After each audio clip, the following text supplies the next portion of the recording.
So yan para sa part 2 ng ating video. So dadako na tayo sa second concept which is yung MacGregor's theory of X and theory of Y. And this is proposed by Douglas MacGregor. And sa theory na ito, ipinapakita na may dalawang magkaibang assumptions o paniniwala ang mga managers tungkol sa kanilang employee.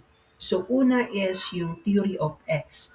So they believe that these people are lazy and need of control. Sila yung ayaw magtrabaho, ayaw nila ng responsibilidad.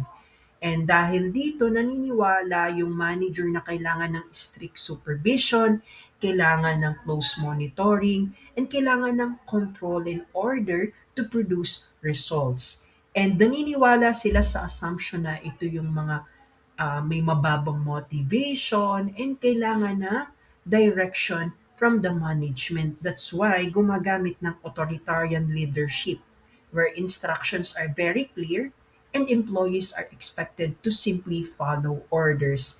So historically, this was actually a very common belief during the early stage of industrial development when organization focus on control and efficiency.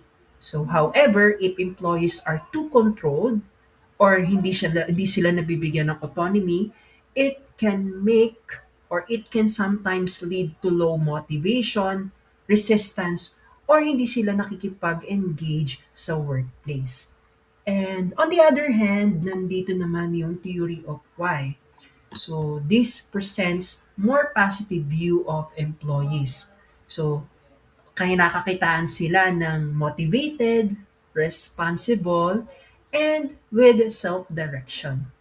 Meaning, people are naturally willing to work and can be creative and productive, especially when they are given the right environment. Employees under theory Y are often self-driven, meaning they do not always need constant supervision. So, independent sila. So, they are motivated to achieve goals, especially when the work is meaningful to them. And because of this, managers who believe in theory Y usually promotes participation, teamwork, and employee empowerment. And this type of leadership often encourages employees to share ideas and contribute to the organization. So, I am now showing with you para mas madali nating maintindihan yung illustration ng theory of X and theory of Y. So makikita natin dun sa theory X figure ng employee ay naka-cross arm which symbolizes a person who is less participative, less engaged, or not very interested in contributing to the organization. And this represents the idea that the employee may lack of motivation or initiative. So kaya kailangan ng close supervision from management. And on the other hand, so theory Y figure, so makikita natin na nakataas ang dalawang kamay, which represents they have enthusiasm, willingness, and active participation. This shows an employee who is motivated, engaged, and eager to contribute to the success of the company. So, dadako na tayo sa last, which is yung growth perspective of Argyris. So, according to Argyris, organizations should pay attention to the psychological development and maturity of their employees. So, ibig sabihin, hindi lang dapat tinitignan ng organization kung productive ba ang employee, kundi pati kung nag-grow sila as individual. So he suggested that organizations should design jobs and work environments in a way that encourages maturity, responsibility, and self-direction. In simple terms, ang role ng organization ay hindi lang kontrolin ng empleyado, kundi tulungan silang mag-develop and mag-improve. So instead of simply classifying employees based on their abilities, organization should also stimulate their growth and development. So merong stages of growth kay Argyris. Una is yung immaturity, which represent the early stage of development. And individuals in this stage may show characteristic ng passive behavior, dependence on authority, limited range of behaviors, short-term perspective, subordinate position in the organization, and low levels of self-awareness. So in simple terms, employees in this stage rely heavily on direction from others and may have limited opportunities to grow or make decisions. So this is really normal lalo na kung tayo ay nag-uumpisa pa lang sa organization. So naniniwala ako through constant training and yung ating seniority sa trabaho, so we are capable to develop.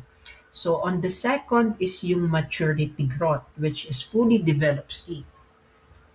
So people in this stage tends to demonstrate